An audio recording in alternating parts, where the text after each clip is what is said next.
Hello दोस्तों, welcome back to the channel.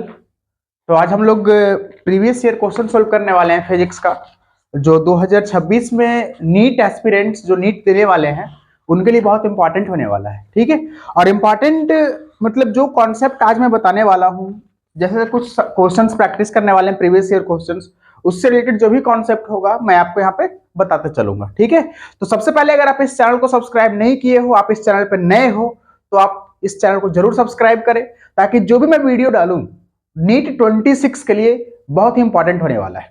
ठीक है, तो आप लोग जरूर सब्सक्राइब कर ले, अपने दोस्तों के साथ भी शेयर कर दें। ठीक है, तो बच्चों बिना लेट किए हुए अपन नीट 2020 का प्रीवियस ईयर क्वेश्चन लेकर आए हैं, और ये रहा मेरा नीट 2020 का पेपर। ठीक है, तो ये सीट बुकलेट कोड है E4।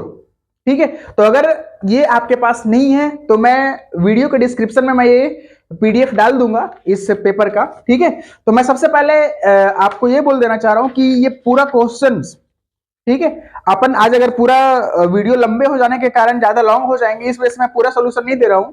मैं कुछ सोल्यूशन, लगभग 10 सवाल का सोल्यूशन मैं आज दे दूंगा। ठीक है, बाकी का अगले वीडियो में हम लोग कर लेंगे। ठीक है, तो बिना लेट किए हुए अपन इस लेक्चर को स्टार्ट करते हैं और इस प्रीवियस ईयर क्वेश्चंस का सोल्व करना स्टार्ट करते हैं। ठीक है, तो बच्चों आप लोग जरूर सब्सक्राइब करें, दोस्तों के साथ जरूर शेयर करें। ठीक है, तो बिना लेट किए हुए अब अपन क्वेश्चन नंबर फर्स्ट पे इंक्रीज चलते हैं।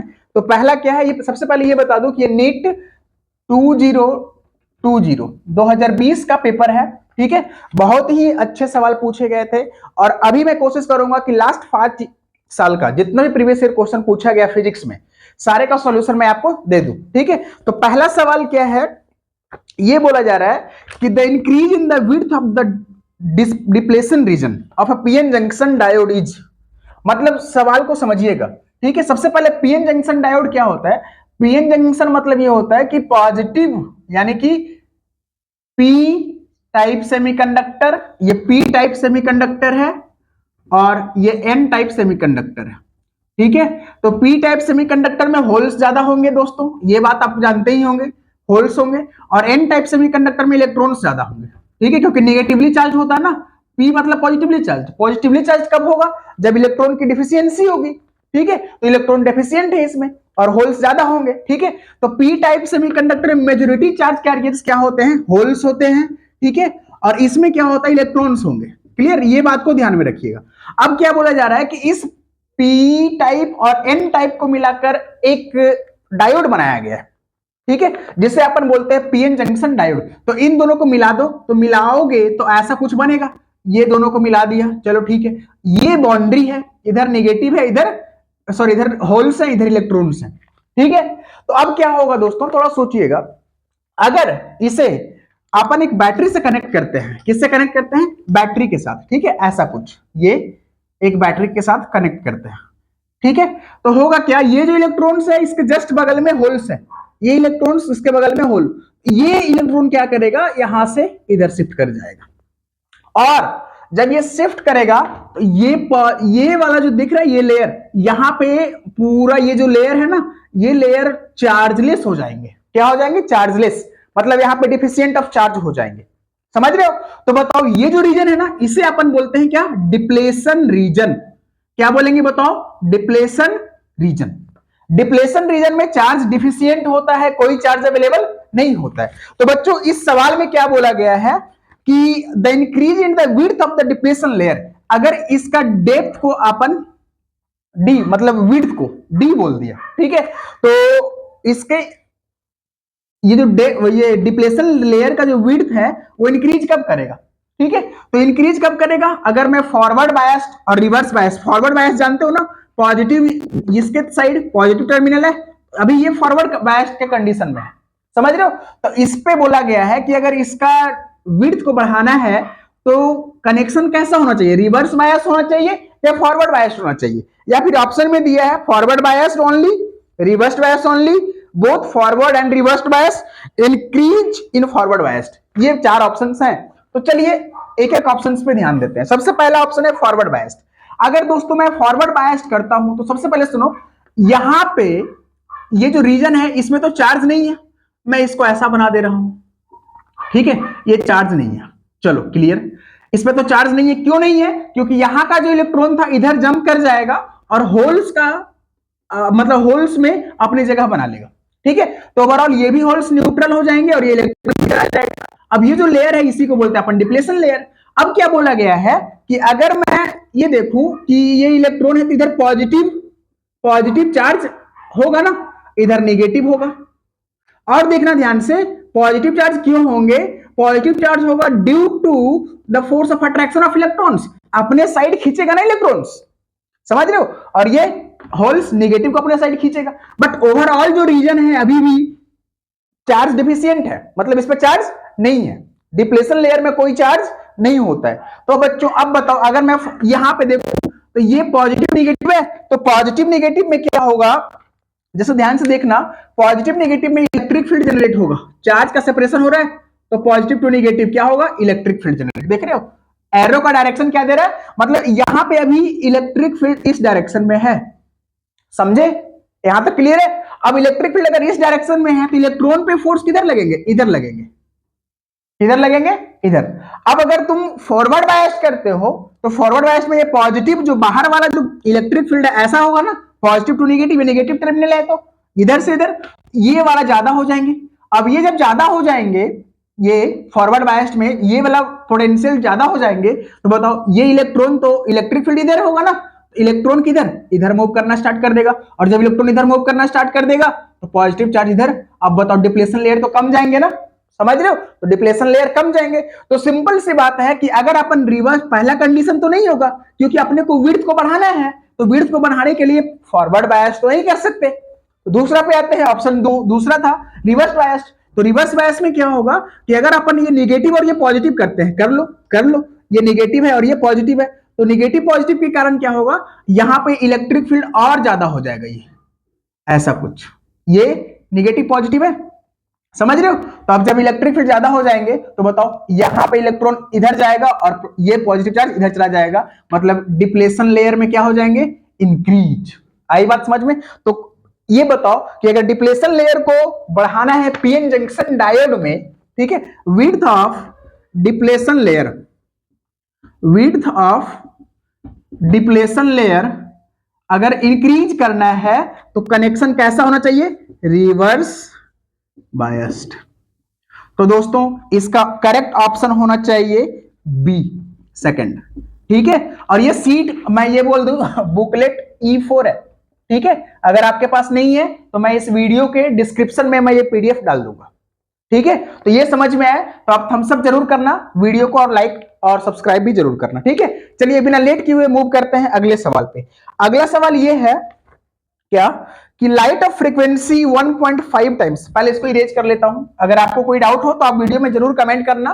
ठीक है, कमेंट बॉक्स में मैं आपके कमेंट का जरूर रिप्लाई करूंगा। ठीक है, जितना जल्दी हो सके मैं करूंगा। ठीक है, तो अब अगले सवाल पे मूव करते हैं बिना लेट किए हुए।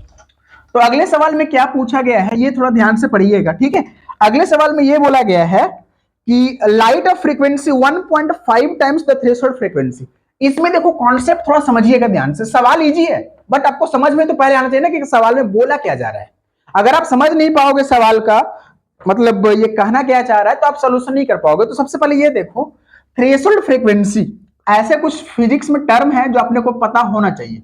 सबसे पहले इसमें लिखा है थ्रेशोल्ड फ्रीक्वेंसी। तो बेटा थ्रेशोल्ड फ्रीक्वेंसी क्या होता है?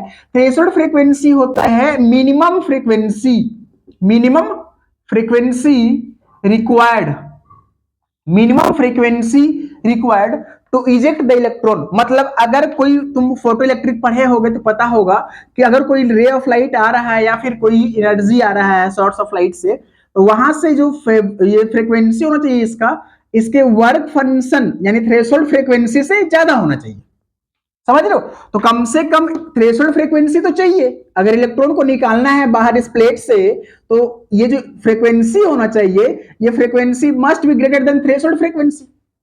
ठीक है, तो सवाल में क्या दिया है कि जो फ्रीक्वेंसी आ रहा है ना वो दिया है थ्रेशोल्ड फ्रीक्वेंसी का 1.5 टाइम्स। मतलब थ्रेशोल्ड फ्रीक्वेंसी तो ज्यादा है ना, 1.5 टाइम्स है, मतलब ज्यादा है थ्रेशोल्ड फ्रीक्वेंसी से, तो पक्का इलेक्ट्रॉन तो निकल जाएंगे, इलेक्ट्रॉन तो बाहर आ जाएंगे। फिर आगे क्या बोला, इतना तो क्लियर है कि सर इलेक्ट्रॉन आएगा बाहर। क्यों आएगा? क्योंकि जो एनर्जी आ रहा है ना वो मिनिमम एनर्जी से ज्यादा है, मतलब जितनी एनर्जी चाहिए इलेक्ट्रॉन को बाहर निकलने के लिए उससे ज्यादा है। क्लियर? अब क्या बोला है कि अगर what would be the photo electric current if the frequency is half. अगर फ्रीक्वेंसी को आधा कर दिया जाए तो सेकेंड केस में देखना फ्रीक्वेंसी को क्या किया गया? आधा कर दिया गया, हाफ। अगर फ्रीक्वेंसी को आधा कर दिया गया तो क्या होगा बताओ? फिर से फ्रीक्वेंसी कितना हो जाएंगे? 1.5 एफ नॉट बाई टू। समझ रहे हो? एफ नॉट बाई टू क्यों हुआ? क्योंकि आधा बोला है सवाल में कि फ्रीक्वेंसी को आधा किया जाए, तो बाकी का फ्रीक्वेंसी कितना बच जाएगा? ये बच जाएंगे 0.1.5 को 2 से डिवाइड करोगे तो 0.75 सॉरी, तो ये हो जाएंगे 0.75 एफ नॉट। तो बताओ ये जो फ्रीक्वेंसी है थ्रेशोल्ड फ्रीक्वेंसी से ज्यादा है। अपना थ्रेशोल्ड फ्रीक्वेंसी एफ नॉट था, लेकिन ये जो फ्रीक्वेंसी है ये थ्रेशोल्ड फ्रीक्वेंसी से ज्यादा है या कम है? ये तो कम है ना। तो बताओ अगर थ्रेशोल्ड फ्रीक्वेंसी से कम एनर्जी वाला फ्रीक्वेंसी का लाइट आ रहा है, कम फ्रीक्वेंसी का लाइट आ रहा है, तो इलेक्ट्रॉन बाहर आएगा ही नहीं ना। तो जब इलेक्ट्रॉन बाहर नहीं आएगा तो इंटेंसिटी में भी इसमें क्या लिखा है कि फ्रीक्वेंसी को हाफ और इंटेंसिटी को डबल कर दिया। तो इंटेंसिटी को डबल करने से क्या मतलब है? इंटेंसिटी को डबल करने से क्या मतलब? अपने को इलेक्ट्रॉन जब आ ही नहीं रहा है तो इंटेंसिटी को डबल करके क्या कर लोगे? नहीं समझे? ठीक है, तो इस बात को ध्यान में रखना कि फ्रीक्वेंसी कम से कम तो मान लो कि अगर अपने को 1.2 हर्ट्ज का फ्रीक्वेंसी चाहिए, कम से कम इलेक्ट्रॉन निकालना है तो ठीक है। लेकिन अगर इससे भी कम दे 1 हर्ट्ज दे दे तो क्या इस पे इलेक्ट्रॉन निकल पाएंगे? नहीं निकल पाएंगे, क्योंकि सबसे कम इतना चाहिए लेकिन दिया है इतना, तो वो तो गलत हो जाएगा ना, ये तो इलेक्ट्रॉन निकलेंगे ही नहीं, तो फोटो करंट होगा ही नहीं। फोटो करंट कब होता है? जब इलेक्ट्रॉन एक प्लेट से दूसरी तरफ मूव करता है, लेकिन यहाँ पे इलेक्ट्रॉन है ही नहीं ना, तो कहां से फोटो करंट मिलेगा? फोटो करंट नहीं होगा ना, इसमें फोटो करंट कितना होना चाहिए? 0। तो ऑप्शन क्या लिखा है? द फोटो करंट क्या हो जाएंगे? इसमें डबल हो जाएंगे, 4 टाइम्स हो जाएंगे, 1/4 हो जाएंगे, 0। तो 0 होना चाहिए दोस्तों मेरे, ये ध्यान रखना।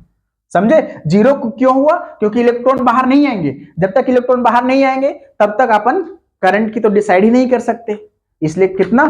0 करंट। ठीक है, चलो इसको मिटाऊं। अगर ये समझ में आ गए तो हम सब जरूर करना और आगे फिर बढ़ते हैं। ठीक है, चलो क्लियर करते हैं। अगले सवाल पे मूव करते हैं। अगला सवाल क्या है? अगला सवाल ये है, a resistance wire connected to the left gap of a metre bridge.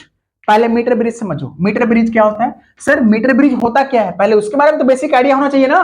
तो मीटर ब्रिज क्या होता है कि एक रेजिस्टेंस और दूसरा रेजिस्टेंस और इसके साथ एक वायर कनेक्टेड होता है, और इस वाले वायर एक गैल्वेनोमीटर, और ये इसे बोलते हैं अपना जॉकी, मूविंग। ठीक है, ये जॉकी है, इस पॉइंट को नाम बोलते हैं अपन जॉकी। अब ये रेजिस्टेंस को R1 और इस रेजिस्टेंस को R2, और ये लेंथ L1 और ये लेंथ L2। समझ रहे हो? सवाल में क्या दिया है कि the resistance of a wire, the resistance wire connected in the left gap of a metre bridge balance is 10। अगर ये बैलेंस्ड है, मतलब अगर इससे एक बैटरी लगा दूं तो ये मूव नहीं करेगा। मूव नहीं करेगा मतलब इस पॉइंट पे इसका करंट का वैल्यू इसमें कितना होगा? 0। IG कितना होना चाहिए? 0। वही होता है ना बैलेंस कंडीशन का। बैलेंस में क्या होता है कि सर गैल्वेनोमीटर से करंट 0 फ्लो करना चाहिए। आ रही बात समझ में क्या? तो बताओ अगर एक लेफ्ट गैप बोले तो ये वाला, ये दिया है कितना? ये दिया है अपना 10। समझ रहे हो? हाँ, the resistance current to the left gap of a metre bridge balances 10 ohm resistance in the right gap. अच्छा, right gap at which divides the bridge in the ratio two. Okay, right gap का दिया है 10 ओम, ठीक है, और ये left gap का resistance पूछा है। समझ रहे हो? और क्या दिया? लेंथ L1 और L2 का रेशियो भी दिया है, L1/L2 इज टू 3/2। समझ रहे हो? हाँ, तो L1/L2 दिया है, तो बताओ ये अपना रिलेशन क्या होता है? R1/R2 equals to L1/L2। Clear? Balance वाला कंडीशन। तो R1 तो पता नहीं, R1 को R2 को कितना? 10, L2 कितना? 3/2। समझ रहे हो? तो यहां से क्या होगा बताओ? R का वैल्यू 30/2, ये हो जाएगा 15 ओम। मतलब यहां पे कितना होगा? 15 ओम का रेजिस्टेंस होंगे। आई बात समझ में? अब आगे पढ़ो। If the length of the resistance wire is 1.5 metre, मतलब इसका लेंथ दिया है 1.5 मीटर, 1.5 मीटर। तो पूछा है कि देन द लेंथ ऑफ 1 ओम, मतलब अगर इस पूरे का इतना ओम रेजिस्टेंस दिया है तो 1 ओम का रेजिस्टेंस मतलब लेंथ कितना होगा, ये पूछा है, लेंथ पूछा है। तो भाई एक बात बताओ, अगर 15 ओम का लेंथ दिया है 1.5 मीटर, तो 1 ओम का कितना होगा, 15, 1.5 अपॉन 15 मीटर, 1 ओम का वही हो जाएगा ना, क्योंकि अपने से पूछा है 1 ओम का लेंथ। अगर रेजिस्टेंस 1 ओम है तो उसका लेंथ बताओ, ठीक है। तो इसमें क्या कर लेंगे, डिवाइड कर दो इसको, ये हो जाएंगे 1/10 मीटर, मतलब 0.1 मीटर। 0.1 मीटर कोई ऑप्शन है, कोई ऑप्शन तो नहीं है, तो इसमें कर लो फिर, 1 है ना, हाँ, तो 1 इसको लिख दो, 0.1 को क्या लिख सकते हैं 1/10, या फिर 1 इंटू 10⁻⁻1 मीटर। ये है ऑप्शन, ऑप्शन के अकॉर्डिंग देखोगे तो ये ऑप्शन में, ठीक है। Option number 2 is the correct, ये आंसर होना चाहिए। आई बात समझ में क्या? अगर अभी भी दिक्कत है तो आप जरूर कमेंट करना, ठीक है। मैं आपके क्वेरीज का जल्द ही जल्द सॉल्यूशन देना चाहूंगा, ठीक है। तो दोस्तों इतना तक तो आप नोट कर लो, अगर कुछ डाउट्स हैं तो आप कमेंट करना, ठीक है। अब मूव करते हैं अगले सवाल पे। चलो मिटाओ इसको, आप वीडियो पॉज करके लिख सकते हो। तो अब आगे मूव करते हैं अगले सवाल पे। अगला सवाल में क्या लिखा है, अगले सवाल में ये है, the energy required to break 1 bond of DNA. अच्छा, डीएनए इज 10⁻⁻20 जूल, मतलब energy required to break 1 bond in DNA. DNA का एक बॉन्ड तोड़ने के लिए कितना चाहिए, 10⁻⁻20 जूल। इतना इलेक्ट्रॉन मतलब इतना एनर्जी चाहिए एक बॉन्ड को तोड़ने के लिए। तो पूछा है कि the value in electron voltage nearly, मतलब इसका वैल्यू अपन को इलेक्ट्रॉन वोल्ट में पूछा है। तो भाई एक बात बताओ, 1 इलेक्ट्रॉन वोल्ट का मतलब कितना, 1.6 इंटू 10⁻⁻19 जूल। ये बेसिक बात है, आप लोग को भी पता होगा। तो अगर ये 10⁻⁻20 है ना, तो इसको 10⁻⁻20 बना लो, ठीक है। तो 10⁻⁻20 बनाने के लिए क्या करेंगे, अपन ऐसा कर दे क्या, 1/6 electron volt equals to 10⁻⁻19 joule. अगर मैं इसको 10⁻⁻1 से मल्टीप्लाई कर दूं और इधर भी 10⁻⁻1 से मल्टीप्लाई कर दूं तो 10⁻⁻20 जूल हो जाएंगे ना। ये 10⁻⁻20 जूल इक्वल्स टू कितना, 1/60 इलेक्ट्रॉन वोल्ट। समझ रहे हो, 1/60 का मतलब कितना हो गया बताओ, 60 से अगर डिवाइड करोगे तो ये मिल जाएंगे कितना, 0. अगर इसको डिवाइड करके देखो तो 0.06 इलेक्ट्रॉन वोल्ट, 10⁻⁻20 जूल के बराबर। तो बताओ 0.06 मतलब 36, हाँ सही है, एक बार आप देख लेना। ऑप्शन नंबर 0.06 है क्या, हाँ ऑप्शन नंबर 3, ये हो जाएंगे थर्ड ऑप्शन। समझ रहे हो, इसको डिवाइड करोगे ना 60 से तो ये मिल जाएंगे। क्लियर हुई कि बात है, आई बात समझ में, ठीक है। तो दोस्तों ये 139 क्वेश्चन नंबर कितना था, ये 139, पेपर बुकलेट नंबर था E4, ठीक है, ये ध्यान रखना। चलो इसको नोट कर लो और आगे भी बात करते हैं। मिटाऊं, चलो अगला सवाल क्या है, अगला सवाल ये है, अगला सवाल अपना है, the phase difference between the displacement and acceleration of A particle in a simple harmonic motion. देखो हाँ बहुत अच्छा सवाल है, 140। सबसे पहले क्या है, फेज डिफरेंस पूछा है, क्या पूछा है, फेज डिफरेंस, फाई बोल दो, फाई को क्या बोल देते हैं अपन, फेज डिफरेंस, ठीक है। यही पूछा है, किसके किसके बीच का पूछा है, phase difference between the displacement. तो डिस्प्लेसमेंट एसएचएम में क्या लिखते हैं, x equals to a sin omega t, समझ रहे हो। अच्छा अगर अपने को x दिया है और एक्सेलरेशन तक जाना है तो डिफरेंशिएट करो, एक बार अगर डिफरेंशिएट करो तो v मिल जाएगा, dx/dt करोगे तो ये हो जाएगा a ओमेगा, साइन का होगा cos ओमेगा टी, ओमेगा को बाहर भी तो मल्टीप्लाई करोगे, इसलिए ये मिल गया। अब एक्सेलरेशन को क्या लिखोगे, तो एक्सेलरेशन होगा dv/dt, इसको फिर से डिफरेंशिएट करो तो एक्सेलरेशन मिल जाएंगे। तो एक्सेलरेशन को क्या लिखोगे, a ओमेगा, कॉस का होता है minus sine of omega t, और ये ओमेगा से फिर तो मल्टीप्लाई करोगे तो ये स्क्वायर हो जाएंगे। आई बात समझ में, अगर डाउट्स है तो जरूर बताना आप मेरे को, ठीक है। I will clear all the doubts, जितना मेरे से हो सकता है मैं आपके डाउट्स को क्लियर करना चाहूंगा, ठीक है। तो अब बताओ यहां से एक्सेलरेशन क्या लिखेंगे, minus of a omega square sine of omega T. अब बताओ ये माइनस है, इसको अंदर लेकर आओ, तो माइनस को क्या लिखोगे, a omega square sine of omega t, minus है तो ये प्लस पाई। ये बताओ, समझ रहे हो, ये मिल गया अपने को क्या, एक्सेलरेशन। तो अब बताओ ये किसका फेज है, इनिशियल फेज डिस्प्लेसमेंट का, और ये फेज किसका, एक्सेलरेशन का। तो दोनों का डिफरेंस बताओ, ये ओमेगा टी और ओमेगा टी, और ये दोनों का डिफरेंस कितना, फेज डिफरेंस कितना मिल गया, पाई का। फेज डिफरेंस इक्वल्स टू पाई। दोस्तों ऑप्शन नंबर देख लो आप, option number A first. Clear. और भी अगर कुछ डाउट्स हो इसमें कि सर समझ में नहीं आया, तो मैं बिल्कुल अगले वीडियो में ट्राई करूंगा कि आपको और बेहतर समझाया जा सके। ठीक है, तो ये आप देख लो, अगर कुछ डाउट्स है तो जरूर कमेंट करना। ठीक है, चलो बिना लेट किए हुए फिर मूव करते हैं अगले सवाल पे, इसको नोट कर लो। चलो अगले सवाल क्या दिया है, 141 देखो, इसमें ना दो तीन तरीके से बनाया जा सकता है, लेकिन सबसे इजीएस्ट वे मैं बताऊंगा। ठीक है, इजीएस्ट वे क्या है, सबसे पहले क्या बोला गया है समझना, एक बॉल है वो वर्टिकली थ्रो किया गया डाउनवर्ड की तरफ। ठीक है, मतलब एक बॉल है सर, उसको नीचे की तरफ फेंका गया है। ठीक है, कुछ हाइट से, वो हाइट मेरे को नहीं पता है। ठीक है, वो हाइट को मैं बोल दिया h। ठीक है, ये h हाइट से, और ये बोला गया है a ball is vertically downward with a velocity of 20 metre पर सेकंड, मतलब ये डाउनवर्ड का वेलोसिटी दिया है 20 मीटर पर सेकंड। क्लियर।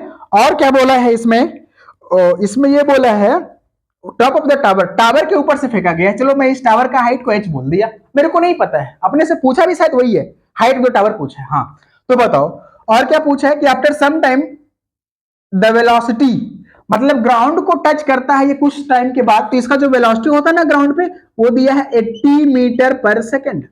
मतलब जिस वेलोसिटी से ग्राउंड को टच करता है वो वेलोसिटी दिया है 80 मीटर पर सेकंड। तो दोस्तों अपन इक्वेशन ऑफ मोशन का भी यूज कर सकते हैं, लेकिन वो ज्यादा टाइम कंज्यूमिंग है। तो क्या करेंगे यहां पे बताओ, conservation of energy, conservation of energy. समझ रहे हो दोस्तों, ये तरीका लगाना। अब कंजर्वेशन ऑफ एनर्जी करोगे क्या, अगर ऑब्जेक्ट यहां पे है h हाइट पे, ग्राउंड से h हाइट पे है, तो इसके पास पोटेंशियल एनर्जी भी होंगे, कितना होंगे, वो हो जाएगा mgh, क्योंकि h हाइट है ना, mgh के बराबर, प्लस ये इसका कुछ स्पीड भी तो है, काइनेटिक एनर्जी भी होंगे, ये हो जाएंगे हाफ एम वी स्क्वायर। और ये यहां पे जब आ गया, ग्राउंड पे आ गया, तो हाइट तो जीरो हो गए, तो पोटेंशियल एनर्जी कितना, जीरो, तो पोटेंशियल एनर्जी कितना हो जाएंगे यहाँ पे, जीरो, कहां पे, ग्राउंड पे, प्लस यहाँ पे स्पीड भी है ना, तो इसका भी कुछ होगा ना, वेलोसिटी कितना है, मतलब स्पीड कितना है 80 है, तो कुछ काइनेटिक एनर्जी भी तो होंगे, तो काइनेटिक एनर्जी को क्या लिखूं, हाफ एम वी का स्क्वायर, मतलब 80 का स्क्वायर। सोल्व कर दो, m m m cancel out. ठीक है, क्या बचेगा, जी का वैल्यू 10, हाइट पता नहीं पूछा है, हाफ, वेलोसिटी इनिशियल कितना दिया है 20, ये इनिशियल वाला। ठीक है, ये 20 का स्क्वायर इक्वल्स टू कितना, हाफ ऑफ 80 का स्क्वायर, तो ये 6400, और ये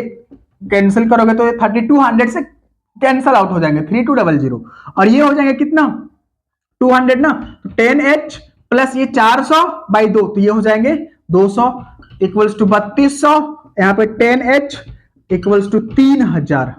ठीक है, तो h का वैल्यू कितना मिल गया, 300 मीटर। ऑप्शन बता दो, ऑप्शन अगर देखे तो 4 नंबर इसका सही है। आई बात समझ में, क्या समझे।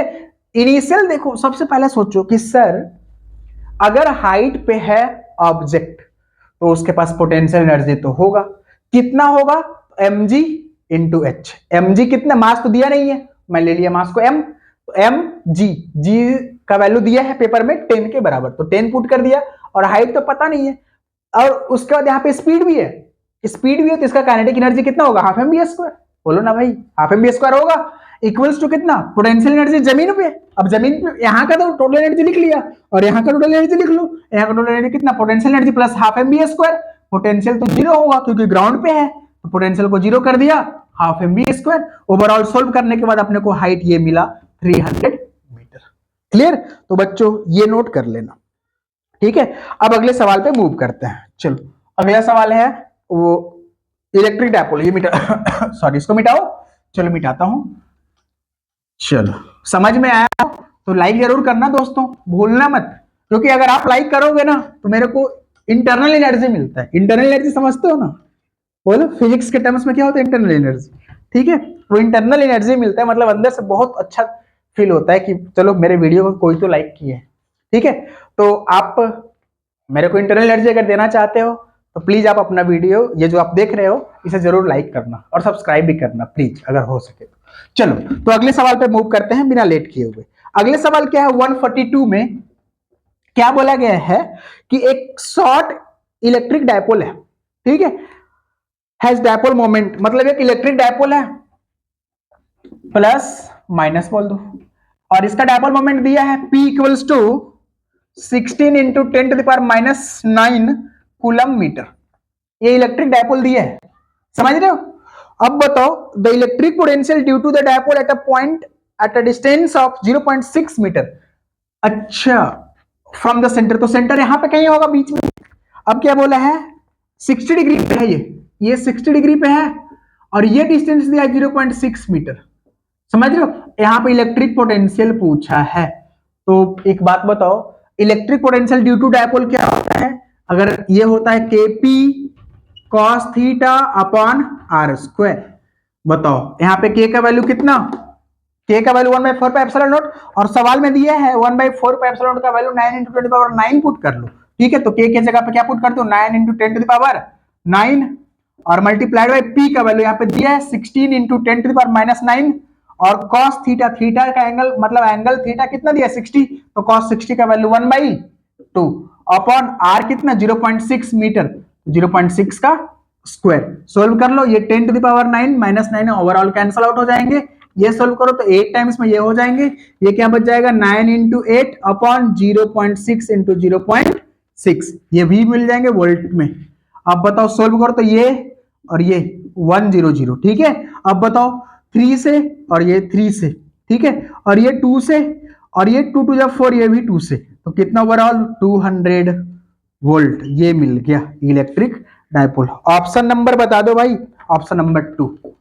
ये दोस्तों अपना रहा सॉल्यूशन। बस यही फॉर्मूला रखना है कि अगर इलेक्ट्रिक डायपोल से कुछ एंगल थीटा पे है वो पॉइंट, ठीक है, डिस्टेंस दिया है r के बराबर, ठीक है, r का वैल्यू यहाँ पे मेंशन भी किया है 0.6 मीटर क्वेश्चन में, ठीक है, तो उसी के अकॉर्डिंग अपन सोल्व किए तो फाइनल आंसर क्या मिला 200 वोल्ट के बराबर, ठीक है। ये तो इजी सवाल है, ये तो आप लोग भी कर सकते थे, ठीक है। चलो तो अब मूव करते हैं अगले सवाल पे दोस्तों। चलो ठीक है, अब ये अगले सवाल ना अपना लास्ट सवाल भी होगा आज का, क्योंकि वीडियो को देखते हुए थोड़ा लंबा हो जाएंगे ना, इसलिए थोड़ा अगले लेक्चर में हम आप लोग अपन कवर कर लेंगे, ठीक है। तो ये नोट कर लो, तो बाकी की बातें आगे करते हैं।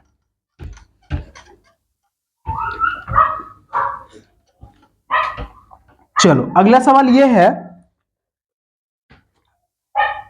An iron rod of susceptibility 599। अच्छा, मतलब 143 है ये ना, ससेप्टिबिलिटी दिया है आयरन का, कितना दिया है 599, कितना है दोस्तों 599, ठीक है। Is subjected to a magnetising field, मतलब मैग्नेटाइजिंग फील्ड को बी नॉट लिखते हैं, ये बी नॉट कितना दिया है 1200 एम्पियर पर मीटर, समझ रहे हो, ये मैग्नेटाइजिंग फील्ड का वैल्यू दिया है, और क्या दिया है ससेप्टिबिलिटी दिया है, सही। अब ससेप्टिबिलिटी सॉरी, अब क्या बोला है the permeability of the material, okay, तो एक रिलेशन पता होगा अपने को, mu equals to mu naught into mu r, ये है परमेबिलिटी ऑफ द मटेरियल, ये है परमिटिविटी ऑफ फ्री स्पेस, और ये है रिलेटिव परमिटिविटी। तो म्यू नोट का वैल्यू भी दिया है, मेंशन किया है सवाल में, म्यू नोट का value 4 pi into 10 to the power minus 7, unit जो भी है यूनिट भी लिखा है बट मैं ये लिख नहीं रहा हूं।